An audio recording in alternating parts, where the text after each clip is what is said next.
তো ফাইনালি এটা হলো আমাদের কোলাপুরের সেকেন্ড হোটেলটা।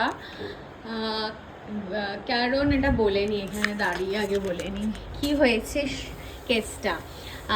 পুরো কোলাপুরে যত হোটেল আছে সব বুকড।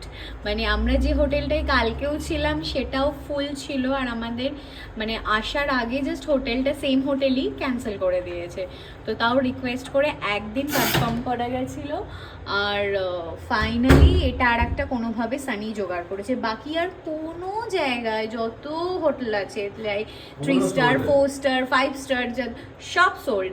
বাট এই হোটেলটা এতটা এক্সপেক্ট করিনি যে এতটা ভালো হবে, সিরিয়াসলি। বাট ঠিক আছে, মানে এতটাও খারাপ না, আমার তো বেশ ভালো লেগেছে। হ্যাঁ মানে কালকেরটা ছোট ছিল বাট রুমগুলো, কিন্তু কালকেরটা অনেকটাই মানে মেনটেন ছিল, এটা তো খুবই ভালো।